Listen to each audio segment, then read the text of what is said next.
2. Ladies and gentlemen, welcome. This is the Wrestling with Reality podcast.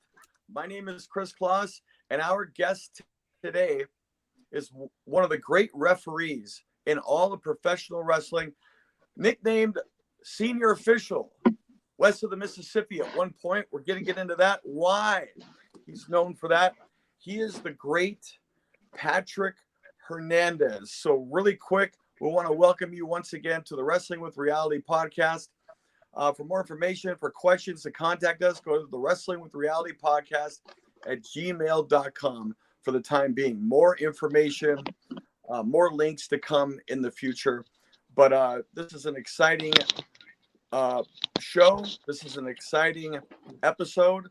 And again, we're just so happy to Hernandez. But before that, I want to introduce our co-host, another referee in his own right and podcaster now, Eric Melikian, along with the guy that's making this all possible. According to who? According to Woods, Adam Woods as well. And there's Melikian. Thank you for joining us, Mr. Melikian. And there's Adams right there. According to who? That guy right there. And our guest. There he is, right there. I could see him down below me. The great Patrick Hernandez. Patrick, welcome, my friend, to the Wrestling with Reality podcast. Hey, Mr. Kris Kloss, the voice of SoCal wrestling. Oh, well, Patrick, we want to thank you, and we want to actually refer. We're going to be talking today about a lot of the big aspect of your history as a referee. Of course, we covered, and you could go to the interview at youtube.com/the wrestling chatter. That is where I interviewed you on the Extreme Memories show. So check that show out, because on that gamut, we covered everything pertaining to your XPW career from the late 90s into the early 2000s, and then somewhat into the late 2010, early 2000s with Cold Day in Hell and all that. And I don't know, maybe you and Eric want to talk a little bit about that, possibly. But we're going to go on this episode. We're going to talk about, again, part of the history that a lot of the fans don't even know about pertaining to your early work, which entails going back to the Northeast, working with the WWF at the time. And then from there, we're going to go post XPW, some of the stuff you've done after that in Wrestling Society X, NWA, and then whatever else you can fill in. So with that said, welcome fans, welcome all the co-hosts, welcome our guest of honor, and we're going to be switching off, myself and Eric, and Adam, bouncing off questions. And Patrick Hernandez, please feel free to talk at will and in candid to the fans out there. I can't wait, guys. I'm very humbled and honored that you're having me on. I know all of you guys, and you guys are very dear to me, and I couldn't be happier to be on this podcast with you guys. I'm real excited. Just the knowledge between you guys. I'm really excited that you guys are doing this, and I think wrestling fans are going to be very entertained by just the knowledge that you guys possess. So yeah, I mean, I'm ready. Shoot away. Right. Well, speaking of that, Eric Melikian, I know you are.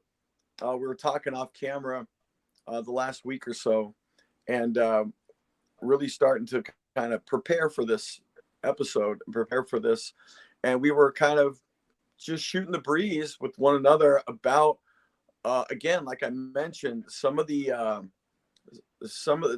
history timeline that is unknown to people that really aren't in that wrestling circle. Again, involving big names, big companies, dating back, again, prior to SCCW and XPW.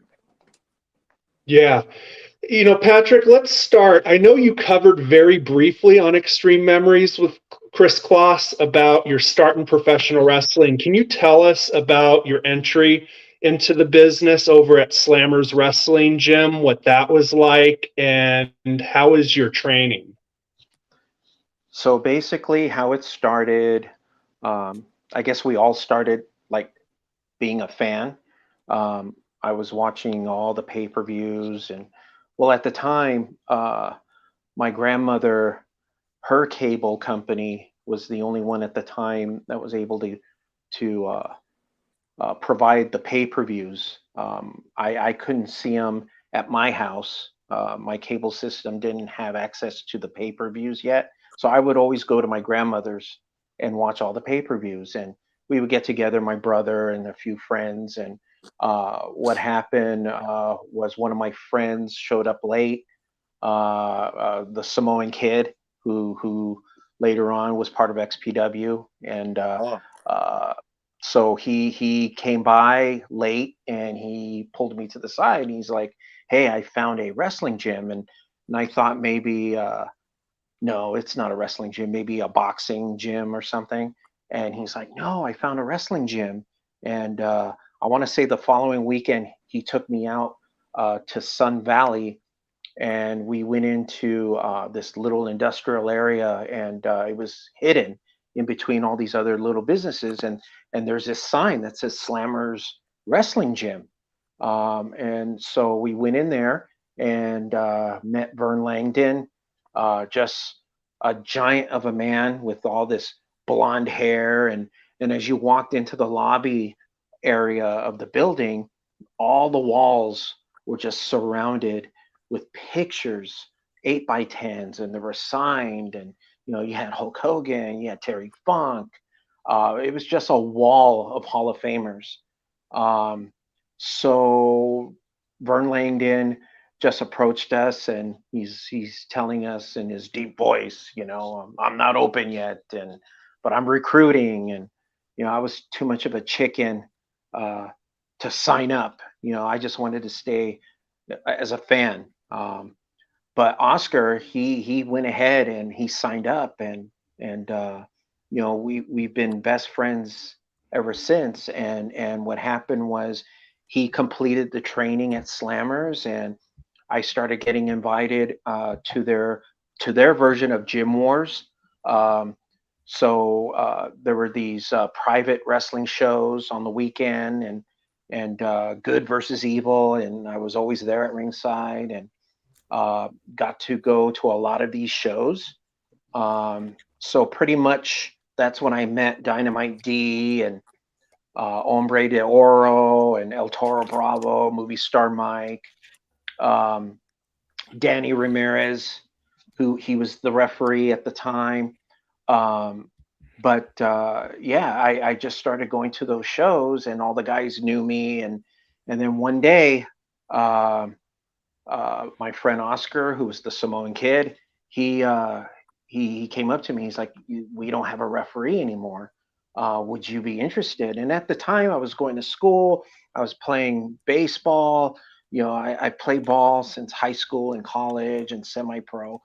But again, I thought nothing of it. I just wanted to stay just being a fan. And so, at first I was like, no, I don't want to do it.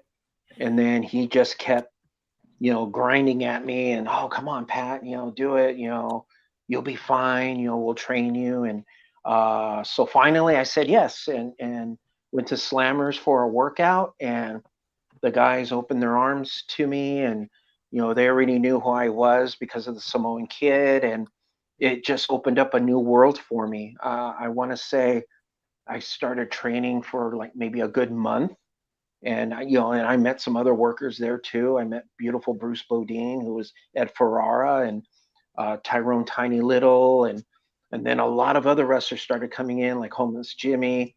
So they trained me for a month, and I didn't know that Slammers cut a deal with the city of Bakersfield, so they weren't going to have any more gym wars there in Sun Valley. It was a deal that they signed with Bakersfield for Thursday nights championship wrestling in Bakersfield at Strongbow Stadium. So as soon as I completed my training, they they threw me out to to the Wolves, and I was the only referee. And I would travel out there with the Samoan Kid every Thursday night, and um, learned on the fly as well. And besides the training, and 8 matches every Thursday night, rain or shine, and that's how much it started.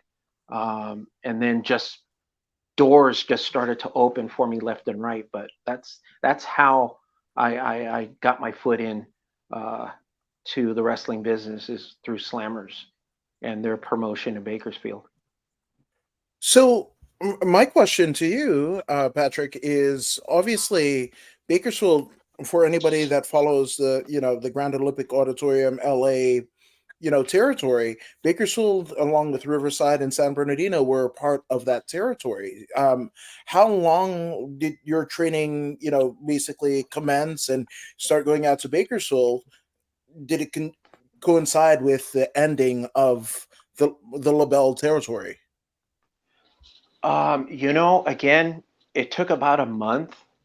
Um, so I can tell that once they cut this deal, they had to go out there and start doing shows. So once I completed a month, like I said, they threw me out there. But I can also say during that time, I was also being trained. Um, After every match, and before the show and after the show, and then inside the ring. So pretty much in a way, I was still being trained, believe it or not. um, but yeah, I mean, it was a tough way to learn, but I was very fortunate. All those guys that I mentioned earlier, from Slammers, from Dynamite D, and so forth, they really took me under their wing. And I was able to really grasp it, and go with it. You know, I think it had a lot to do also the baseball that I was so into. So I was bouncing back and forth from baseball to school, and then Thursday nights wrestling. So learning baseball, playing baseball helped me a lot to move in the ring, and let alone the guys guiding me. But yeah, we were there. I want to say for a couple of years, and then like I said, Slammers started bringing in other talent, and um, that's where at the time I was still learning. I really didn't know there were other promotions out there at the time. So different workers started coming in, and they just started to adapt with me, and they really loved my work. And here I go. They were like, "Hey, you know what? You're really good. Would you mind going down to San Diego, or going up to Ventura, or going up north?" And I just started traveling uh, almost every weekend. But yeah, I mean, it happened really fast. It really did. And for just the time of just really being in the ring for about a year or two, like a lot of doors just started opening for me, and it was a lot to take in. And honestly, I didn't think I was going to be able to do it. There was just so much coming at me, but I just took it one weekend at a time, and went out there and just really learning the styles of all these other different workers in different areas, almost like the territories, like what you were mentioning earlier, but in SoCal. And all these guys just took me under their wing, and I learned a lot. I learned a lot from them, so I'm very grateful to that. That's absolutely brilliant. Absolutely brilliant. Go ahead, Kris. Is there anything you want to ask him? Well, before we jump next, so what? Just to go over the timeline. What year was that you and Oscar Panchoquila, and Simone Kid, all AKA all the same guy. What year would you say that was when he approached you, and when you first went into Slammers? Because you said the guys were all still there. Danny was the original ref; he was already there. Yes. Vern, D, Mike, M, and then other guys. What year was it? What circa what year would you say this all was going down? I want to say maybe 92 or 93, around that time. Okay. Okay. And then, like you said, it just kind of all, I guess you talked and over Southern California, all over Southern California. You got started getting. Do you want to talk a little bit about that? And I think that'll lead Eric into our next kind of topic. I'm sorry, Kris. Repeat that again, because you broke up there. Start talking about what again? I'm sorry. Okay. Yeah, when you mentioned that you were getting offers, and then everything starts, I think that's going to bring us into our next time. Eric and I were kind of going over earlier in the week, pertaining to this episode, you know. But can you talk a little bit about that? The offers you mentioned and the offers you were starting to get. Yeah. One of the wrestlers was Cincinnati Red, and I met him at a different indie show when I was working with him and with Dynamite D when Dynamite D started traveling. Cincinnati Red, again, loved my work, and I started traveling with him, going to Simi Valley, the Ventura area, and new promotions started to open, and they wanted me on board, and that's when I started meeting people like Gary the Crusher Key, who wrestled a lot during the time for the WWF. And again, a lot of different wrestlers. You know, as I started meeting other guys, barely getting into the business at the same time as I was getting into the business. You know, Christopher Daniels and Frankie Kazarian, Samoa Joe, Craze, Tech Nine, Supreme, Chaos. I mean, it's just a huge list. I mean, we all grew into this, and that was like the first time that I started meeting everybody, and again, you know, I learned a lot from them. You know, I mean, this is how you learn. You know, way before, you know, the XPW and the star power that they had. You know, it was all the indie guys of SoCal that groomed me into what I've become in wrestling, and again, just very grateful for it. Very grateful. Now, Patrick, now diving in here, you know, cut your teeth with a lot of the, you know, which went on to be SoCal legends, you know, nowadays. Basically, you got the opportunity to work with a lot of the legends we grew up watching and idolizing. How did that experience go down, and how did that lead to you heading back east? So basically, I want to say I was doing a lot of shows up in Simi Valley, and Gary Key and Cincinnati Red. They pulled me to a side. We just finished doing a show, and they were like, "Hey, would you like to go to Sacramento and work for Yokozuna? He needs a referee," and they took good faith in me, knowing that I can do the job, and I was thrilled to death. And you know, I was tickled pink. And you know, Yokozuna, I mean, he's a legend in wrestling, and that door that opened right there was the very beginning of me getting into the ring with some of these legends that I grew up watching on Saturday mornings. And when I made my trip up there with Red, the day of the show, you know, even the night before, Yokozuna showed up, and with the Tonga Kid, and they showed up at the hotel where we're at, and he introduced himself. And you know, I'm not going to lie, I was very nervous. You know, here's both of them legends, you know, I grew up watching on television, and here I am face to face the night before a show. And you know, the next day, you know, I went to the dressing room. It was at an armory, I believe, out in Sacramento, And again, I sat there in that dressing room and looking at all these stars coming in one at a time. And and to be honest, I was getting nervous, I was getting scared. And Cincinnati Red came up to me and he's like, you know what, you're fine. If I didn't think you can do the job, I would have never have offered it to you, and you can do this.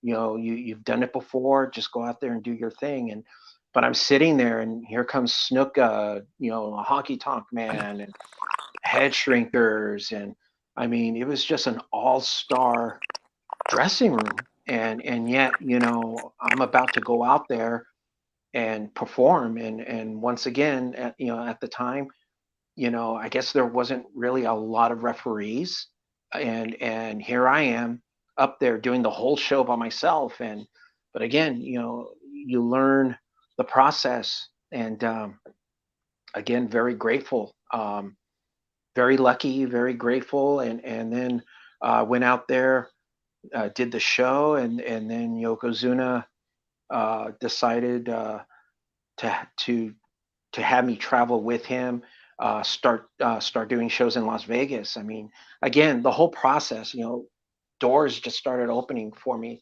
left and right.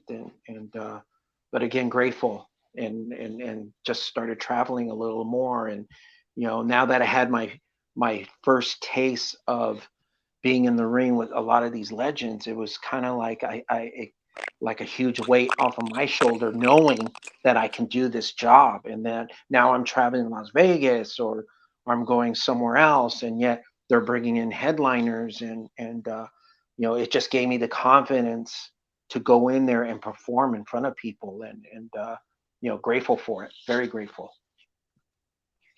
I mean, under the influence of giants, and you were literally talking about giants. Now, you mentioned Yokozuna, well, I mean, and Tonga Kid and Snuka. That's I mean, the Anawahi contingent. Was that the for the WWF, or did they run their own NorCal wrestling promotion? No, they Yokozuna, I believe, was already released. He was already released, so this had nothing to do with the WWF. This was something that he was running on his own. He had his own promotion up in Sacramento. And then when I started traveling with him to Las Vegas, I believe he started running up there too with someone else that brought him in. And so yeah, it had nothing to do with the WWF. This was just something on his own promotion that he was running. Still, as you're cutting your teeth, right? I mean, you're talking about the who's who, and then the who's who that are from one family, as well as the fact that, I mean, when you get into that Bay Area, Sacramento type deal, they're legends. I mean, dating back to the Cow Palace and Roy Shire, right? And here you are in their own promotion, people who have drawn money world over, right? Tonga Kid, Snuka, Yoko, like all of these guys, and probably, some of the indie workers that were coming up that would go on to be legends in their own right, 10 and 20 years after the fact, I mean, did you start to, feel what Cincinnati Red was telling you? Like, hey, I can do this. I can work. My art can propagate itself with the best in the world. Oh, most definitely. I mean, again, it's a confidence booster. Um, the local guys that I would run into uh, for some of these shows, again, they knew what I can do, and there was always that guidance. I always had that guidance from the local guys.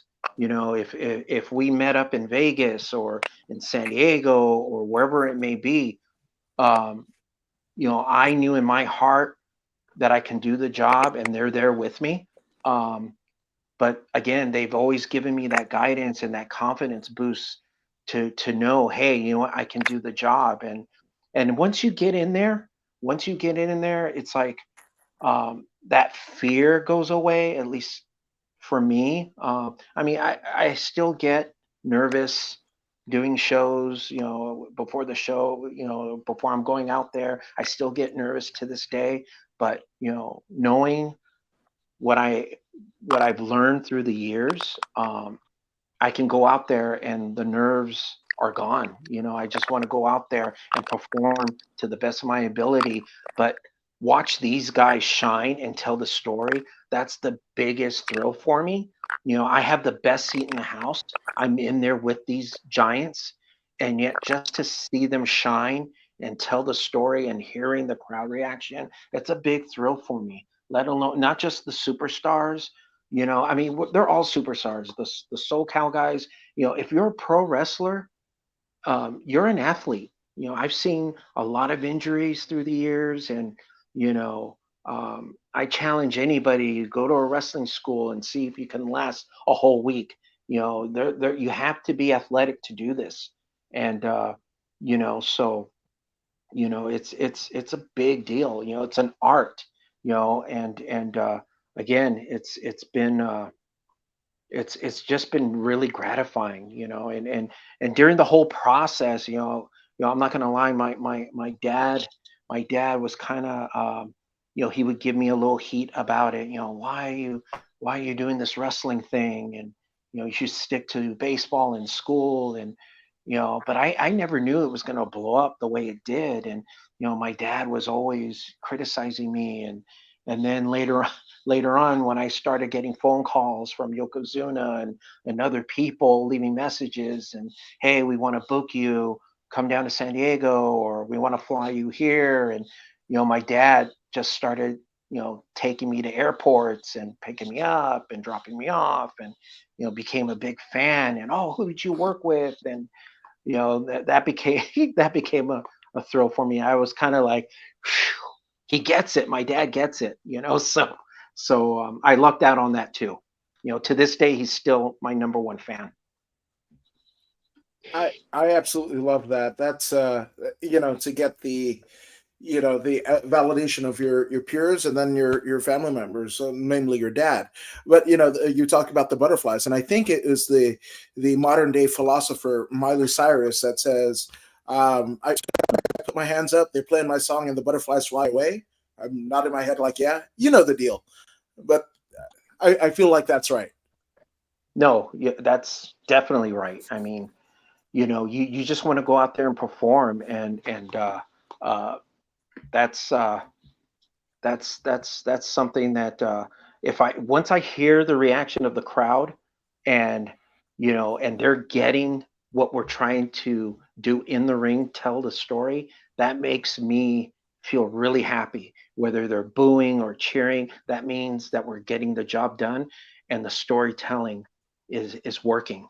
You know, I mean, the whole idea is you want fans to keep coming back for more, leave them on a cliffhanger, wanting to buy a ticket next time, and come out and support the show. I mean, that's what this business is, you know. And you know, I grew up watching the territories, and you know, it's just, you know, without the fans, you know, without the magic of those athletes in the ring, you know, there is no pro wrestling. You know, good versus evil, Absolutely. you know, and you know, that's what I grew up watching as a little boy. What my grandfather was, good versus evil, superheroes on TV, and now, you know, doing it, you know, for many years now, and it's been a great ride so far. So there's more to come, hopefully, more to come. Absolutely. Now, Patrick, this is going to be a loaded question. I know you went back east. What was your experience like working for the WWF Funkin' Dojo? Can you dive deep in what that whole process was like, along with some of the names you worked alongside, and any stories or experiences traveling on the road with anybody that, you know, might go in the record books as a legend today? Yeah. Well, the way I was able to go back east, a lot of the a few of the slammer guys got together, and like Dynamite D, Kevin Kleinrock, White Trash Johnny Webb, a few others. Um, we were able to reserve a table for the Cauliflower Alley Club, and at the time, the Cauliflower Alley Club was, they would hold their roasts in Studio City, and on this particular night, they were roasting Lou Thez, and at the time I already had some experience under my belt, and business wise, it was always, get a videotape, get a VHS tape, and of some of your work, and I mean that was like the business card that you needed to circulate it to get it in the right hands, and um, so at the dinner, it was like the who's who, the legends. There was Red Bastien, the Destroyer, and Lou Thez, Pat Patterson.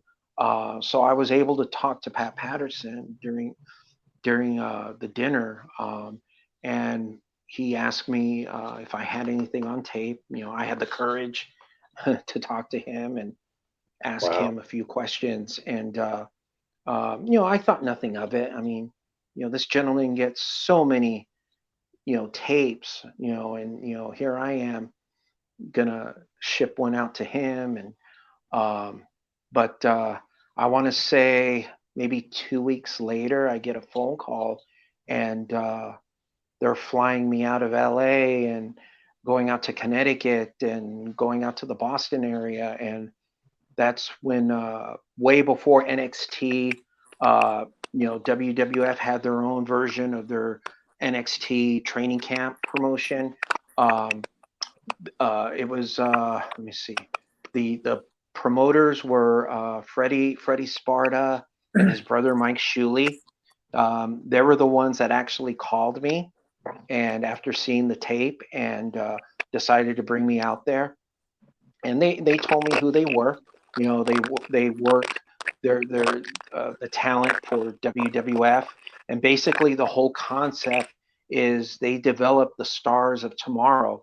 So when I flew out there, they were already developing guys that weren't on television yet, but yet they needed the training inside of a ring in front of a live audience.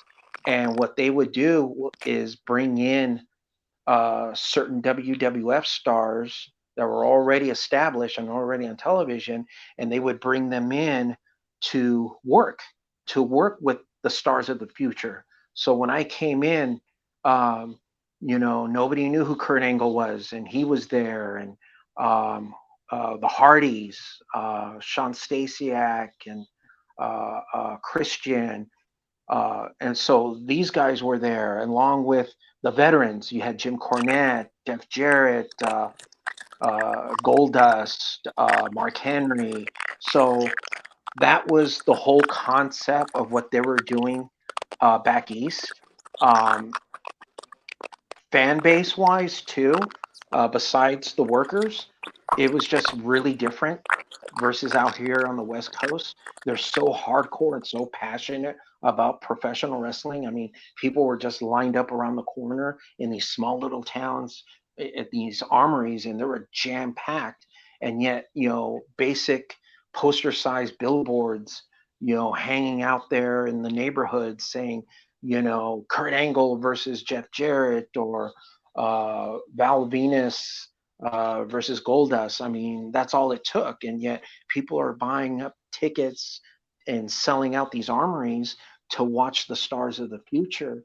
And they bring me in, and they threw me out there right away. And I'm trying to remember the tag team match. It was the Hardys versus Christian and Sean Stasiak, and Jim Cornette was the manager, and that was my first match. And I remember Jeff Jarrett coming up to me, and Jeff Jarrett's a legend, and you could just tell, in the dressing room, like I was the new kid, and I'm not a local East Coast guy, and word got around I'm from the West Coast, and I had Jeff Jarrett coming up to me, hey kid, so you know what to do, right? You got it down, you got the finish down, and you've done this before. I go, yes sir, and but I get it. It's you they've never seen me before, and yet they just want to make sure I was on the same page as everyone else, and I went out there, did my thing, and it was a great start, and before you knew it, they started bringing me out a few more times, uh, working with a lot of the same guys, and they would invite me backstage numerous times when the WWF would do house shows out here in California. They would invite me. Uh, so I would hang out backstage, and they would always have me bring my referee uniform and always be ready. That they would always tell me, always be ready. And a lot of the guys that I was working with, like the Hardys, they brought them up too, and they were doing the house shows. And but also not just the Hardys, but there was a few. There was like a little reunion that I had later on when they flew me back. I ran into Christopher Daniels, and Christopher Daniels and I, we've worked for many years at the very beginnings here in SoCal, and yet he was getting scouted, and then he got brought up, and it was kind of like a big reunion. We hugged each other, and we were like, "Hey, what are you doing here, Kris?" Or "What are you doing here, Patrick?" So it was kind of nice to see he was getting recognition too, and but it was just a fun layout, the way they did things. I was very I'm not gonna lie, I was kind of intimidated too. The whole workout phase of it. Um, we get to the venue early in the morning, and yet you have Dory Funk Jr. and Dr. Tom Pritchard, and they're in the middle of the ring, and then you got these guys that were there. Uh, uh, you had Christopher Daniels, you had Steve Carino, you had a lot of these guys there to learn from a legend like Dory Funk. And I'll never forget it, man. He's walking so slow, and he comes up to one of the guys. "Okay, come at me. I'm gonna give you a hip toss." And yet he's so quick. No knee pads, no nothing, just pure old school. So I was fascinated by that. You're learning from a legend, and yet this was the daily workout for these shows. We had to be at the venue early in the morning, and yet you're jumping in the ring, working out with Dory Funk Jr. and Tom Pritchard to get ready for a show later on that evening. So it was one heck of an experience. And then as soon as I came back home, a lot of the slammer guys called me, and my first time when I started going out there, and they were like, "Man, how was it? Congratulations." And I was like, wow, it's just different. The East Coast, um, in my opinion, again, it's just there's just so hardcore, so passionate. Nothing against the fans out here. It's just a different animal. East Coast versus West Coast. Um, but yeah, it was a great experience for me, and later on, it opened up more doors for me. I started going back east again for different promotions, and but again, not to sound like a broken record, but just very fortunate. And learning a lot in the East Coast. Learning from these guys out here in the West Coast. Now I'm being educated on the different types of styles and work ethics that they have in the East Coast. So again, very fortunate, very lucky, very lucky, very lucky. I have follow-up questions. Since you worked with the office of the WWF, did you receive any feedback from guys like Jim Cornette, Jim Ross, Dr. Tom Pritchard, Dory Funk, or any of the other veterans? Did they offer any of advice for you to continue on doing this? Actually, Dory Funk Jr. Um, when I got there, I was able to meet his wife, Marty Funk, and she was the photographer uh, for the promotion. And Dory Funk saw what I was doing, and he goes, "Hey, keep doing it. You're doing good." And you know, um, that meant a lot to me. Coming from him. Uh, Other than that, I had Bruce Pritchard. He was there a few times, and just basically, "Hey, good job, kid." You know, um, even Jeff Jarrett. Even though Jeff Jarrett was kind of rough on me a little bit, but he was cool by my performance.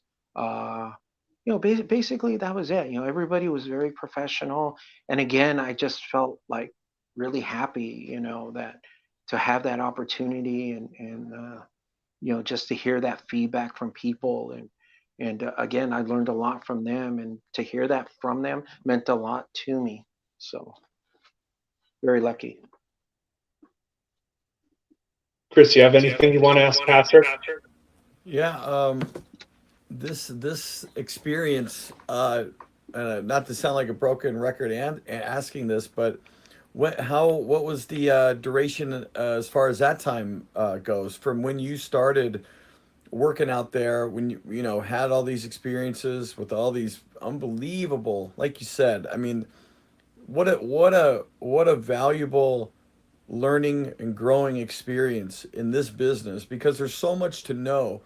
And I mean, I could say from my own personal experience, uh, the the the Chris from 20 years ago, even though we were doing so much at the time, is not as educated as I am now. And you just, boy, what an early education you got from all these guys, legends, like you said. How long were you doing that? What was the window of time when you started, getting those East Coast opportunities? And I know exactly what you mean when you say, nothing against the West Coast fan or anything, but it's a different animal back there. And they in the East Coast, I remember, for the longest time, when the West Coast was done with doing stuff like this, they would still have wrestling in the sports section of the papers, and nothing that we grew up around. And you'd hear about that. That's how serious they treated wrestling back then. But what was that East Coast tenure? Uh, uh, what was that window? And I know there's a lot that happened in a short amount of time. Oh God, I want to say maybe like around 95, 96, around those couple of years. That's when I started traveling back east, and then and again, more doors opened for me when I started coming back home from a lot of these shows.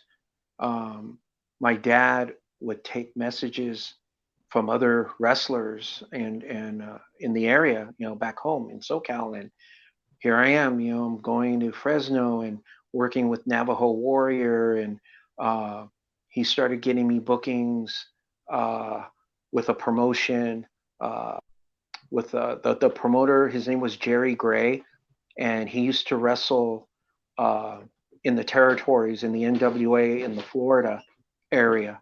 So he had a promotion out here in SoCal, at the time, and Navajo Warrior got me booked for his shows, and I started going up north with him numerous times, and Jerry Gray would bring in like the Nasty Boys or the Bushwhackers or the Iron Sheik or Doink the Clown, and here I am, I'm going right in there and working with a lot of these big names again. And but again, I think the WWF and Yokozuna at the time, it opened up a lot of window of opportunity for me, because as soon as I got home, you know, oh, I had to call this person, or make sure you call Cincinnati Red, or make sure you call Navajo Warrior, and here I am, going up north or going down south, or just traveling out a little further, and going back to Las Vegas. I mean, just because of all that, it opened up a lot of doors for me. But I want to say,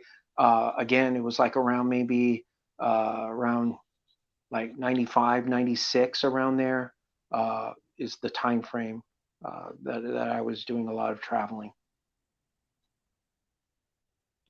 Now, do you have, I know we talked briefly about this off the air. You worked for Dennis Coralluzzo back east, I believe in New Jersey. What was working for Dennis Coralluzzo like? He promoted some of the biggest shows in the country at the time. What was those shows like, and what was the character of Dennis Coralluzzo like?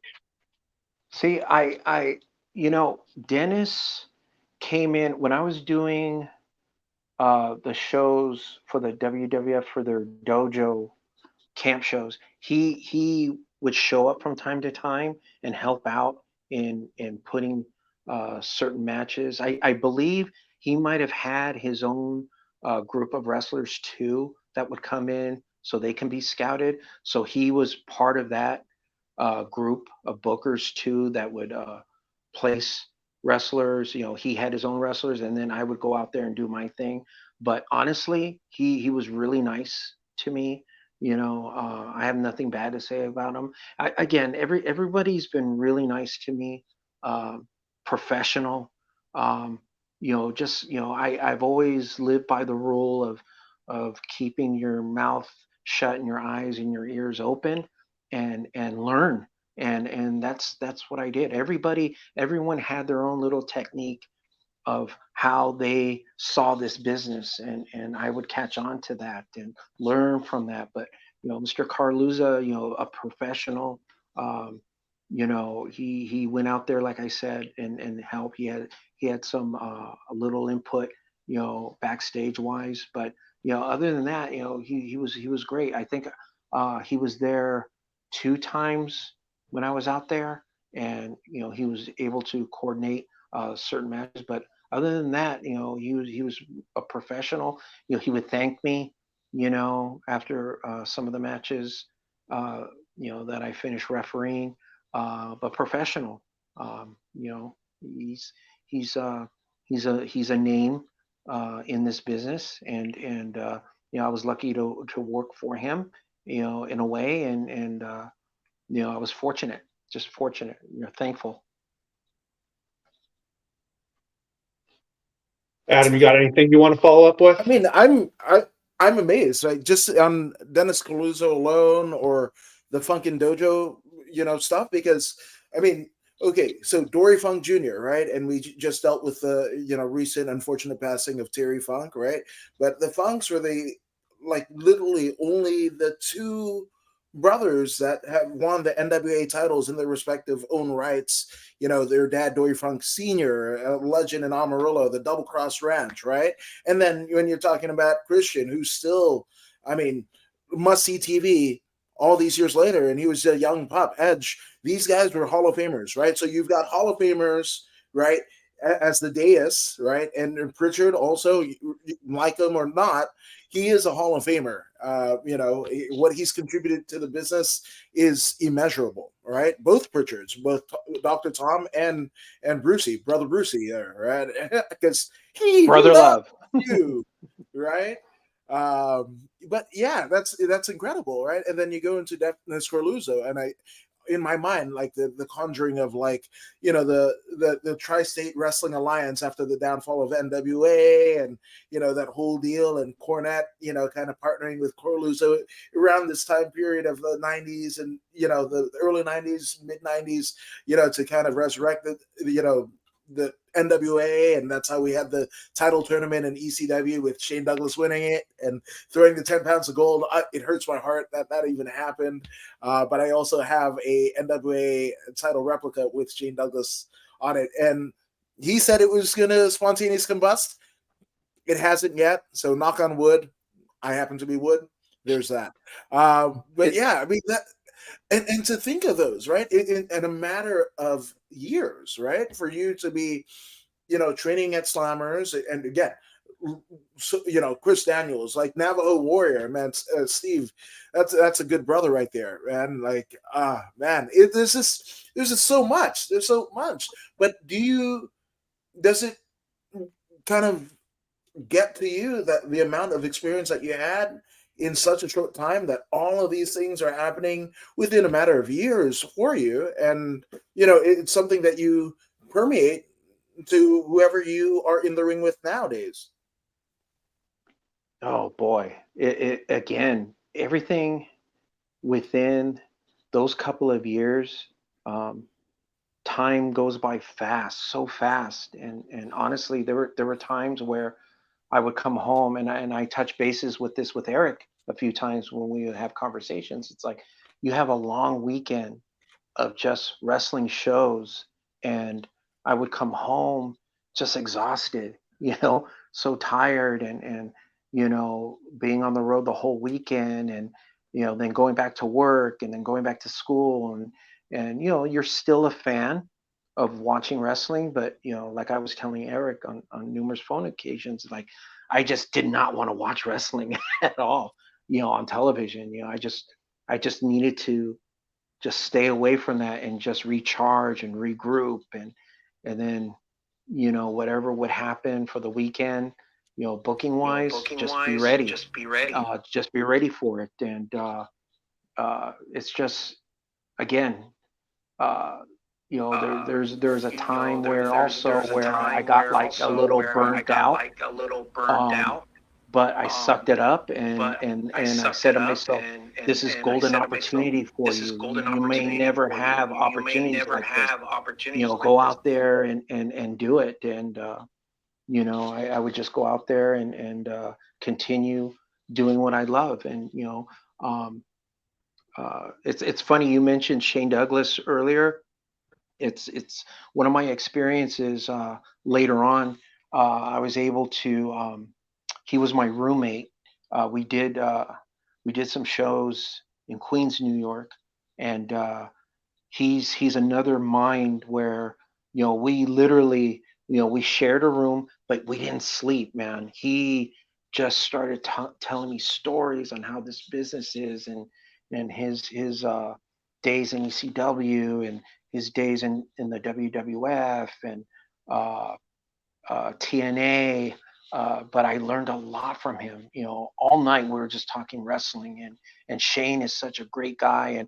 But I agree. I mean, you mentioned it earlier. How your heart broke when he denounced the whole NWA title. I was in the same boat. Because I grew up watching WWF All Star Wrestling, and then later on learning the territories through the NWA.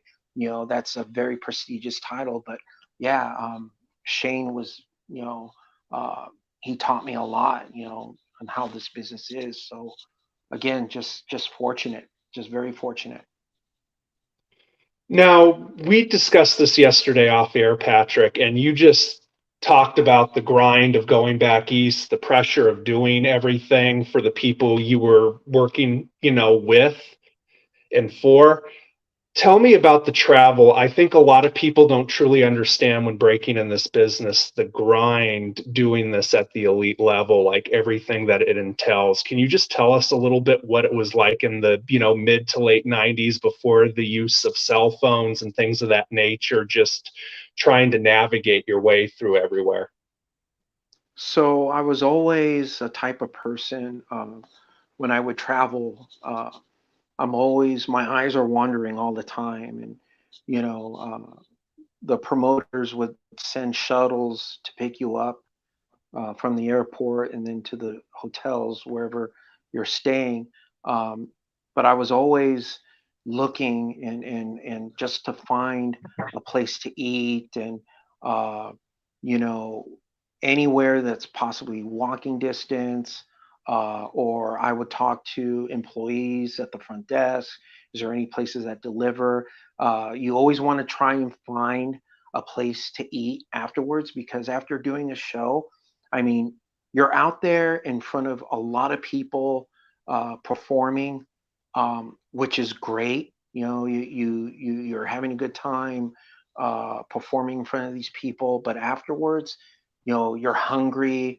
You want to get home and hit that shower, and then you want to set up a shuttle to get to the airport because you want to leave bright and early in the morning. I mean, that's a lot of stuff that a lot of people don't know about. You got to get a shower if you're lucky, and get a rental car, or drive with someone, whether it be a photographer or some other workers, um, to get back to the hotel. And then again, looking for a place to eat. Sometimes, you know, a lot of the restaurants were closed. Um, you would have to, if you're lucky, there's those little mini marts at the gas stations near the hotels, and that was your dinner, and you had to make it work. You had to survive some way somehow, and that's a lot of behind the scenes that a lot of fans don't know. Is you need to unwind, get a nice meal, or get something in your stomach, but let alone to get back to that hotel and rest, or sometimes depending on the situation, um, sometimes where you may not be going back to the hotel, you're going to be in your rental car and with some other workers, and yet you're traveling to the next town. That happens too, and a lot of people don't know about that. And you're going into the next town, and then you got to get some rest, and you got to go out there to an early 10 o'clock uh, call time and get ready for the show. So a lot of stuff like that behind the scenes can take its toll also. And a lot of fans don't know about that. You're a traveling show. You're part of it. It's like joining the circus. And traveling is a big part of it. Besides going in there performing, traveling is a major part of it. And sometimes it could take its toll on you. You get burnt out, and it's just part of that business that pro wrestling brings. It's part of it. You hear stories from a lot of veterans in the territories. That's all they did. They were traveling, sharing cars and Cadillacs, and going to one town to the next constantly in the territories. I mean, that's what it is. That's what the business is. That's part of it, and you need to learn how to adjust. You got to have a game plan, or else, either you're not going to eat, or you're not going to sleep, or you're going to miss your flight. So, that's part of it. You got to have a game plan always. Kris, is there anything you'd like to follow up with this time period before we move on?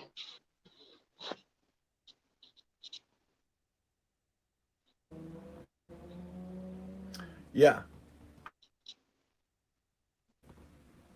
Okay, there we go. Pat, this is just great. First off, I mean, this is stuff that you and I have gone down the road throughout the years, and I've heard a lot of these stories, and you're reminding me a lot of these stories, and there's just so much. There was such a wealth of knowledge when I first broke in with yourself, Dynamite D, Kevin, and it's just all kind of coming back as to why you were so vital to our success. And really, there weren't too many people. We were talking off camera, Eric and I.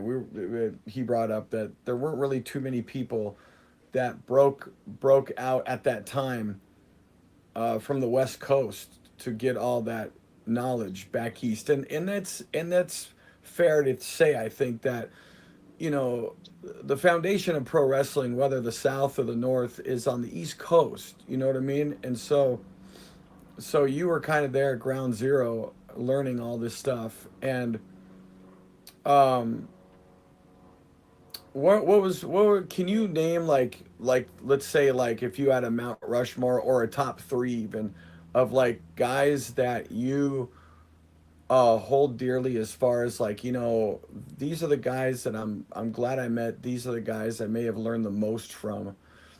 And then of course, like you said, as you continue in the business, we ourselves just learn from observation, experience, and all that. But who are some of the guys that you really hold dear as to like, wow, I am so grateful that I met them at such a young age and just was able to absorb all the doing and saying. Yeah. Number one, my best friend Oscar Cesena, aka the Samoan Kid. He has to be up there. Uh, Number two, uh, Dynamite D. And when I say Dynamite D, I'm including the guys from Slammers that took me in, gave me the opportunity, including Vern Langdon. Uh, God, number three, it's got to be Cincinnati Red. It's this is a very difficult Mount Rushmore, because I could possibly put other people up there. Red took me under his wing a lot and showed me how the business is, behind the scenes traveling, what to expect. Um, he got me a lot of bookings with a lot of people, superstar caliber wise, and so I owe a lot to him. May he rest in peace. And then I would have to include Yokozuna, because he took a chance on me, and he was the very first, I guess, promoter at the time, that took me under his wing, that gave me that chance, and threw me out there with all these legends of wrestling, and even his family. I was fortunate to know his kids, his son and daughter, and I saw them as little kids, and and he would always trust me with them when I would travel. If it was in Vegas or Sacramento or anywhere, I was always the official babysitter. He trusted me uh, so much, and I appreciate that. And I love the guy. He just gave me that opportunity, with a lot of these former WWF stars, and but that's who I would pick. Those four, definitely. That would be my Mount Rushmore. I'm sure there could be a lot of other people, but um, those are the guys I would definitely pick and choose. Now, you just talked about your Mount Rushmore, and Dynamite D was a near dear friend to a lot of us. Unfortunately, he's no longer around, but can you just tell us a little bit about Dynamite D for the people out there that may not know him and how influential he was on the West Coast professional wrestling scene? He was one hell of an athlete. He was fit. He knew how to put on a show. He knew how to take possibly a green wrestler and make him look like a superstar. He was that good. You could put Dynamite D on television against anyone, and he's going to make you look like a major, major superstar or Hall of Famer. That's how good Dynamite D is. And he gave me that opportunity. A very nice guy, his family. Um, he taught me how this business is, the do's and don'ts, what to look for. Uh, he just guided me all the time. A guy that you can always talk to, at any time. If you had questions on the business, I mean, he was just full of knowledge, and when he had his radio broadcast, that's when I heard about him, it was through the cable radio network, and he had uh, his radio show, which covered all of SoCal wrestling, plus maybe promotions from the territories and the WWF, but he was an entertainer, let alone a professional wrestler, and he's dearly missed, and I owe a lot to him. He was just giving, like I said. I mean, you could walk up to him and he would introduce himself as the world's greatest wrestler, Dynamite D. That was his whole attitude, and just just a great performer, a great friend, always telling jokes, always ribbing people. Um, but he did a lot, not just for me. He did a lot for a lot of wrestlers out here in SoCal, and you know, he's definitely, like, if there was ever a Hall of Fame out here in California, he's one of the guys that definitely needs a plaque or a statue, because he opened up a lot of doors for a lot of workers out here, a lot of them, not just myself, but a lot of people. And if you got a chance to really know the man behind the wrestler, I mean, you'll learn a lot. He was funny, just a giving person. Um, always, he was always striving to be better and to polish up on his skills that he knows, and yet you can just tell how much the business means to him when you see him in that ring performing. Just a polished work of art, just a super athlete. And he's a type of guy that if you were going to a house show anywhere and if he was on the card, either the first half or the second half, you're going to be entertained. He was that good. And he's been in the ring with a lot of big names before, but you definitely look him up on YouTube. Um, look up Dynamite D. I mean, you're gonna know what I'm talking about. But yeah, he was such a great guy, and he's truly missed. And I learned a lot from him, and I was very lucky to have known him. When the time when he was around.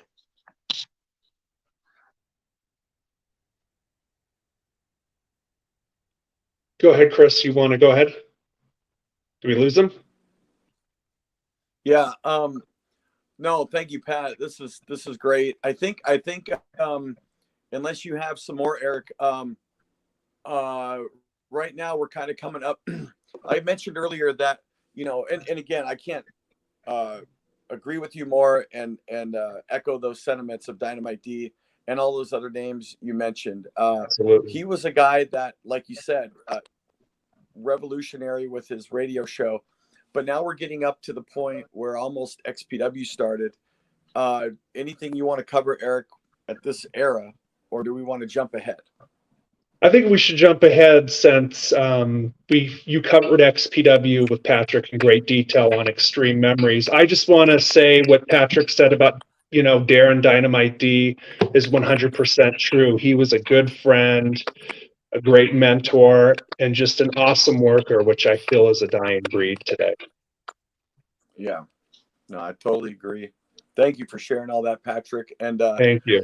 And you are one of those names too that we started. I started a few years after you did. I'm more in the mid to late '90s. You kind of came in the early mid '90s, but just those few years that you had before me. I mean, my goodness, like there was so much to learn, and I was so grateful to what I learned, as you were saying, to what you learned in those few years.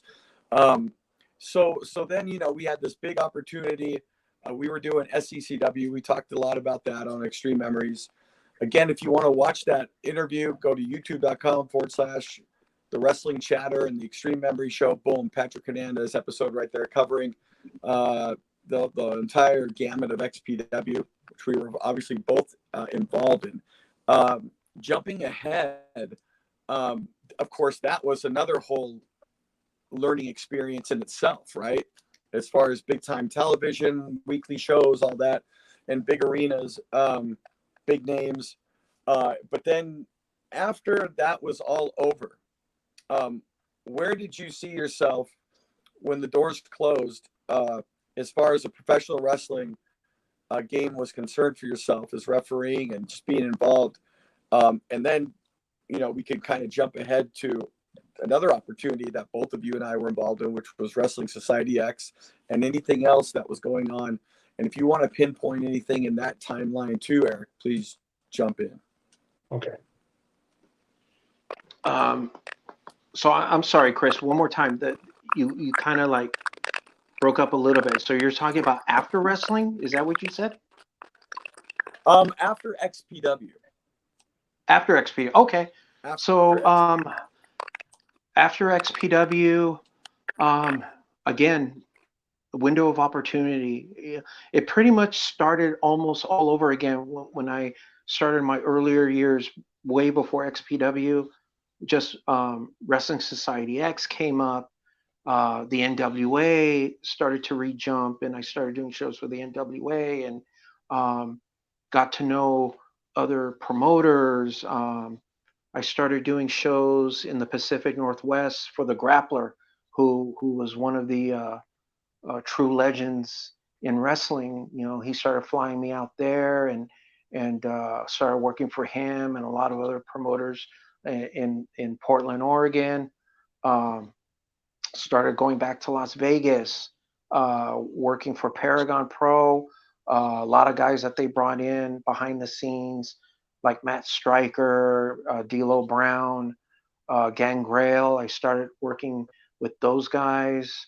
Again, just a lot of window of opportunity. Wrestling Society X, a lot of other promotions, going back east again, working with Shane Douglas again, working in New York. I think once XPW was over, again, it was just, I guess kept myself busy, let alone promotions started to open up more out here in SoCal with Rev Pro, Pro Wrestling Gorilla, that's running strong still. I've been there since day one. Um, yeah, I mean, just a lot of promotions left and right, and so it really didn't stop. Even when when XPW started having reunion shows, I did those, and so it was just a lot coming at me again. But again, it was just the experiences, you know. Just being involved. And here's another thing that I really didn't mention much, but working for guys like the Grappler or Yokozuna, uh, even again going back to the WWF dojo, even with Killer Kowalski, he was a big part of that. But listening to their stories in the dressing room, man, it just fascinated me. The road, being on the road, and oh, do you remember, you stiffed him in the mouth, and yet he ended up buying me a beer afterwards. I mean, stuff like that.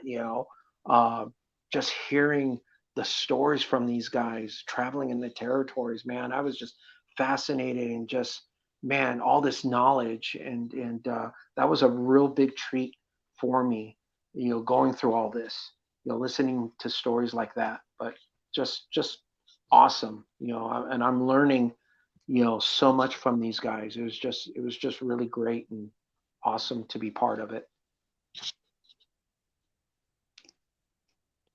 So tell us, since after XPW you were part, of a show on MTV called Wrestling Society X. What was that whole experience like? How did that come about? How was the filming process of that show like? And what happened? Why was there never a season 2 to it? Well, it was Kevin Kleinrock. He got a hold of me, and he told me about this project that MTV is part of, and he wanted me to be part of the whole show.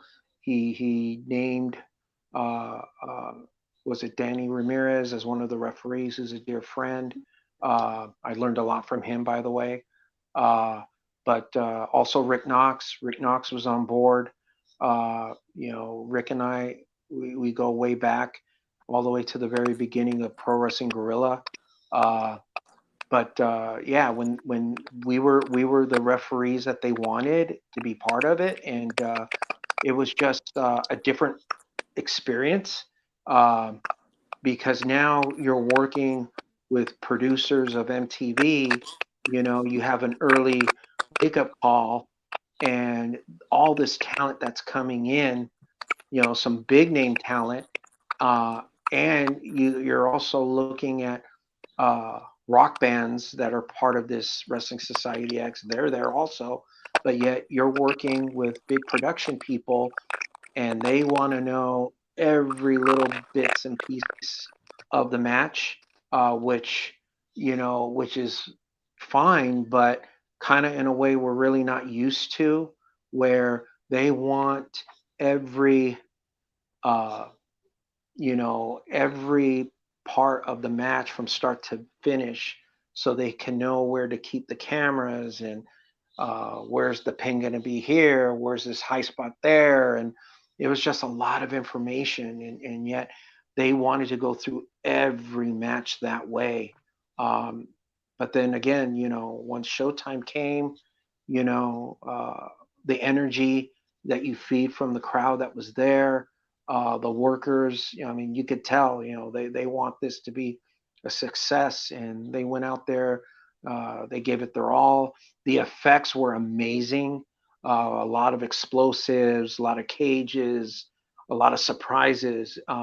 That's one of the things that I tip my hat to MTV. They were definitely not afraid to spend money on the effects part that made Wrestling Society X very unique. And then you had, these big bands that would start off the show, like Pitbull or Black Label Society or Good Charlotte. They would start off the show, and then of course the voice of SoCal wrestling in front of your television, Kris Kloss, and you have him starting off the show. And it was just a great experience. And it was fun. I wish, I wish it could have expanded, but you pretty much, this became the blueprint for a lot of other wrestling shows, and Wrestling Society X provided that. Um, Everybody was professional. A lot of the talent ended up going to the WWE, but it was just a great experience. Everybody was on the same page, and um, everybody just wanted to do well in front of these producers of MTV. It's just a different animal, because now you got music television people, that are jumping in and they're telling you, why don't you do it this way, or and they really don't know pro wrestling the way we all know pro wrestling as a performer. So that was kind of a challenge in itself as well. But it was fun. I just wish it could have lasted a lot longer than just one season. So, um, and again, fortunate, very lucky, being at the right place at the right time and being part of it, being part of history. You know, I just loved it. Kris, you got anything you'd like to add about Wrestling Society X and your guys' No, experience in there? I don't know if you guys can hear me okay, but I know you're, boy, Pat, you say that in such a kind way. I mean, I'm usually a little bit more critical with but you're right. It's right. true though. Come on. Yeah. The experience, you're right. It was great. It was another totally different kind of learning experience, as far as, like you said, a major network and seeing how they wanted to interject.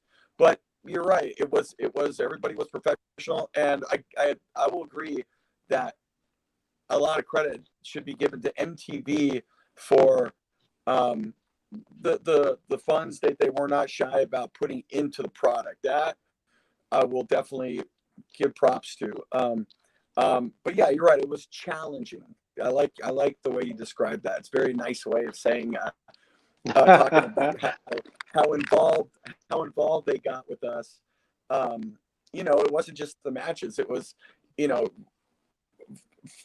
at a point they wanted to basically give us a script up there, but then we eventually, very similar to the Dick Ebersol Jesse Ventura story, how, look, you're not going to be able to script it. So, our intros were scripted, our outros, but that was it. It came down to that. So we were at the broadcast table happy about that.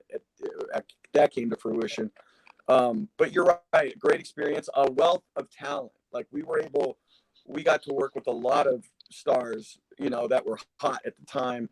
And yes, it was an absolute blueprint for how other television shows, and like Lucha Underground, they now admit that was a copy of the Bunker, right? Yes.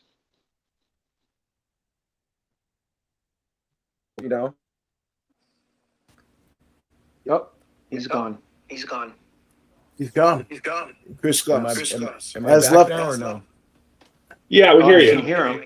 We hear. Oh, okay. I can see me and okay, but no, go ahead, Eric. Go ahead at that point. Thank you, Pat, for that was a nice trip down memory lane with Wrestling Society X. Truly, thank you. I'm going to ask you a loaded question here. We've seen how wrestling's evolved over the years. Things are different nowadays. In your perspective, what is the true job of a professional wrestling referee? How could the referees of today improve? And also, as far as you as a worker and as a referee, how do you go into each match? Well, first off, I'm trying to figure out how to get the butterflies out of my stomach, because that's, to this day, I always have butterflies before I go out there. But, again, it's like you're a professional now. You've done this before, and For me, once I go out there, they're gone. I think it's for me. I I'm very I think like the fan, like the wrestling fan. If I'm a wrestling fan watching a match on television, or if I'm sitting at ringside, what is it that I want to see?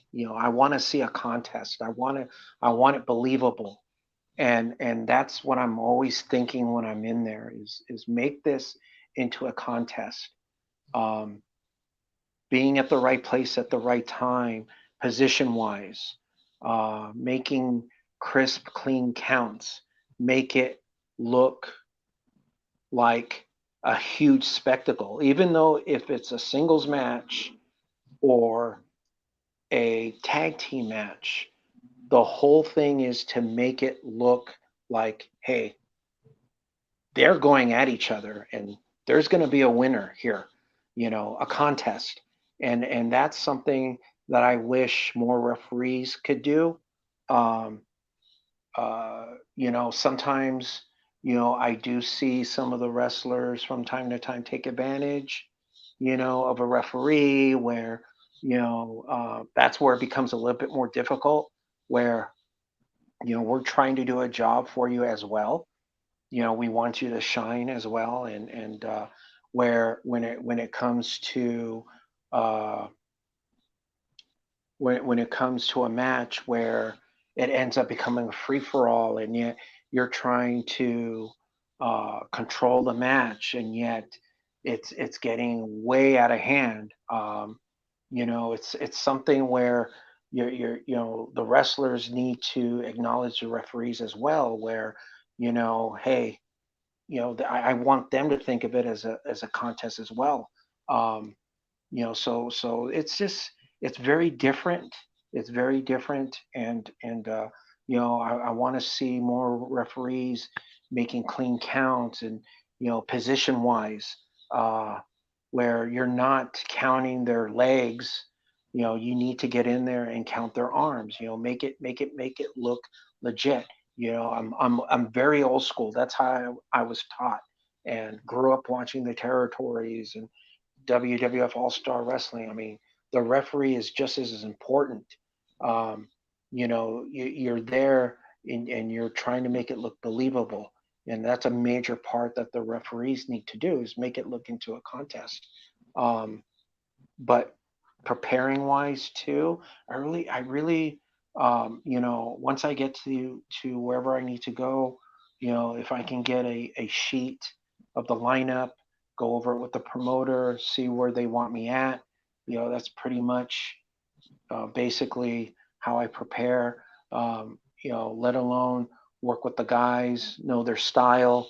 Uh, what are the do's and don'ts of their match, what they want me to know, what they don't want me to know, give them their space.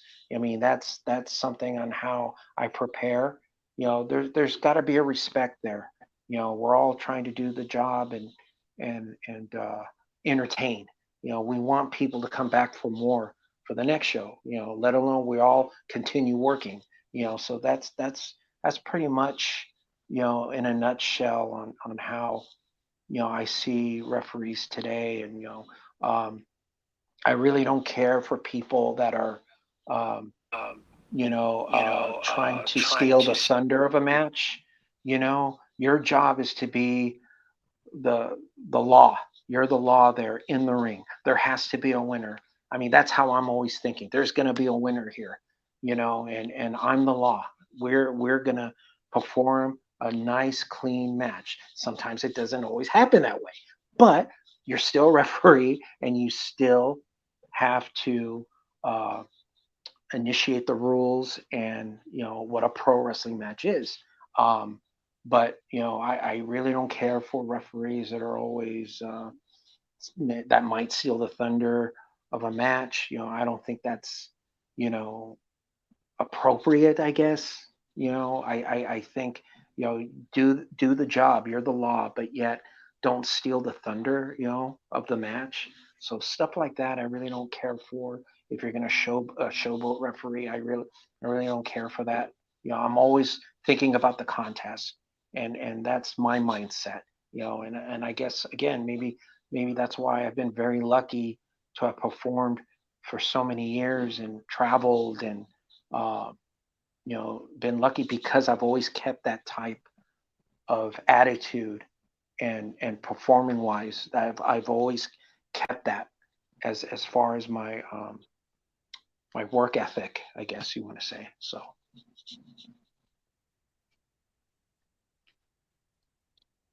Kris and Adam, I know we're getting close to wrapping up here. Is there anything else either of you would like to chime in and ask Patrick? No, I'm just thankful to have him here. It's a wealth of knowledge, and I think I might circle the wagons and have Patrick on the According to Woods pod. That might be a thing because I know we're pressed for time, but I definitely want to hear some Luthez, Cauliflower Alley, Dory Funk deal. So we'll circle the wagons back if you're down, Patrick. Oh man, you know what? Honestly, this has been fun, man. I mean, I think Eric and I talked about this last night. Like, I mean, we can literally possibly go 2 more hours of just talking wrestling, but I would Absolutely. definitely love to do this again.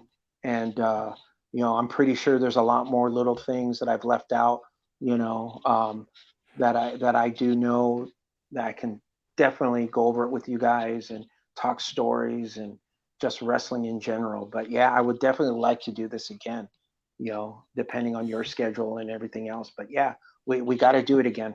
Definitely. Count me in. Absolutely, Patrick. We'd be honored to have you back. Thank you, guys. Thank you, Eric. Thank you, Kris. Everybody. Thank you. You Is guys there, are awesome. Kris, is there anything you'd like to say? I don't think we've got him. Oh, okay, yeah. No, thank you, Pat. It's been great, man. It's 2 hours. What are you talking about? We could talk for 20 hours. I mean, Absolutely. Yes. realistically, Absolutely. but Yes. this has been great, man. The pre and post XPW career of yourself, and again, even covering all that, we could go longer. Let's do this again. Great connecting with you. One of the great referees, not only west of the Mississippi, but of all time. And I not saying that for show or anything. That is the truth. So thank you, Pat, for all that you've done Thank in you. this business, and will continue to do from all gamuts. Thank you. And this has been a great episode. This is the Wrestling with Reality podcast. Thank you all for joining us. Hold More on, to Kris, come. hold on. I would like to thank Patrick personally myself. Thank you, Patrick, for coming on. You are just not on the Mount Rushmore professional wrestling referees, but as one of the true good human beings I've met in this business. And I wish you nothing but the greatest future continuing in this business, because you have a wealth of knowledge in front of and behind the camera to pass on to the younger generations to come. Oh man, thank you guys. Thank you, Eric. Thank you, everybody, man. I mean, it means a lot being on this for you guys. Anytime, even if you guys want to come out to the house, talk wrestling, give me a call and we'll talk wrestling. We'll have lunch or Absolutely. dinner or something. Definitely. But thank you, though. Thank you for the kind words. And again, I enjoyed it. Thank you, guys. Thank you, Patrick. Thank you, guys. All right, and we